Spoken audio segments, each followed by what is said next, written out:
बिजनौर के नगीना में हाथों पे मेहंदी लगाए दुल्हन करती रही दूल्हे का इंतजार, पर दूल्हा बारात लेकर दुल्हन के घर नहीं पहुंचा। बारात न लाने की वजह बना दहेज, और बारात न आने से शादी की खुशियां मातम में हुई तब्दील। उसमें मामला ये हुआ है, 24 तारीख में मेरी बेटी की बारात आने वाली थी। और बारात से एक दिन पहले नाइट में 23 तारीख की नाइट में 1:30 बजे लड़के वाले मेरे घर पे आए एक फ़ेक आईडी लेकर। और कहने लगे कि इस नंबर से हमारे पास तुम्हारी बेटी के बारे में उल्टी सीधी बातें आ रही हैं, और वो हमें ये कह रहा वो कह रहा है कि तुम इस नंबर को ढूंढ लो, तब हम तुम्हारे यहाँ बारात लेकर आएंगे। इससे पहले हम तुम्हारे घर बारात लेकर नहीं आएंगे।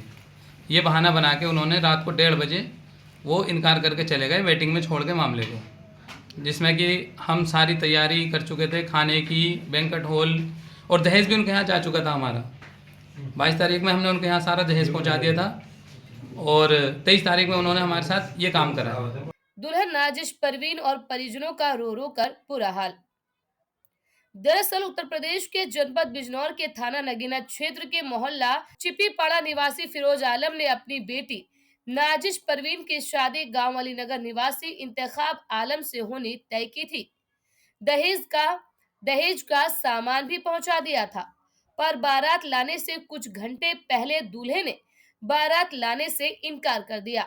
दुल्हन नाजिश परवीन हाथों में मेहंदी लगाए दूल्हे का इंतजार करती रही, पर दूल्हा बारात लेकर दुल्हन के घर नहीं पहुंचा। वो हर बार इसी बात मैंने बहुत उनसे रिक्वेस्ट भी करी। मैंने कहा कुछ भी नहीं है, या तो तुम मेरी लड़की की कुछ इसमें कुछ तो दिखाओ, मेरी लड़की का हेलो हाय हो या फ़ोन नंबर हो। मेरी लड़की का कुछ नहीं है उसमें, बस वो एक फ़ेक आईडी मुझे दिखा रहे हैं कि इस बंदे को ढूंढो तुम, ये दिल्ली से हमारे पास आ रहा है। मैंने कहा मैं क्यों ढूंढूं, तुम ढूंढो जब तुम्हारे पास आ रहा है। कि नहीं जी, तुम जब तक इस बंदे को ढूंढोगे तभी हम करें बारात लेकर आएंगे, नहीं तो हम बारात लेकर नहीं आएंगे। इसके अलावा कोई डिमांड थी उनकी? हाँ, डिमांड थी उनकी। एक तो उनकी खाने की डिमांड थी कि जी खाने में हमारे लिए फ्राई का इंतज़ाम कर देना बारातियों के लिए हमारे, और घिए का हलवा बनवा देना खोए वाला, और भी बहुत सारी चीज़ें उन्होंने बताई। इसको मैंने कोई बड़ी बात नहीं मानी। मैंने कह दिया हाँ जी कोई बात नहीं, ये सब तैयार कर देंगे हम। शादी की डिमांड थी उनकी नगीने से, नगी गाँव से, जबकि मैं दिल्ली रहता हूँ। वो भी मैंने यहाँ पे ननिहाल में आके बच्ची की वो भी इंतज़ाम करा दिया इनसे, उसके नाना मामू से मिल के।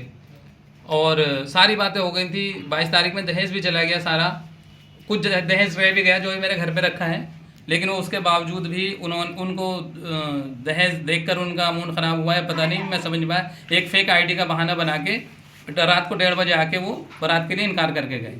बारात घर पर न पहुंचने से शादी की खुशियां मातम में तब्दील हो गई।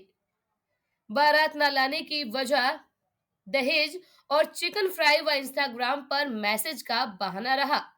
ऐसे में बदनामी के डर से दुल्हन और दुल्हन के परिजनों का रो रो कर बुरा हाल है। फिलहाल दुल्हन के पिता ने दहेज के लोभियों के खिलाफ कार्रवाई की मांग की है।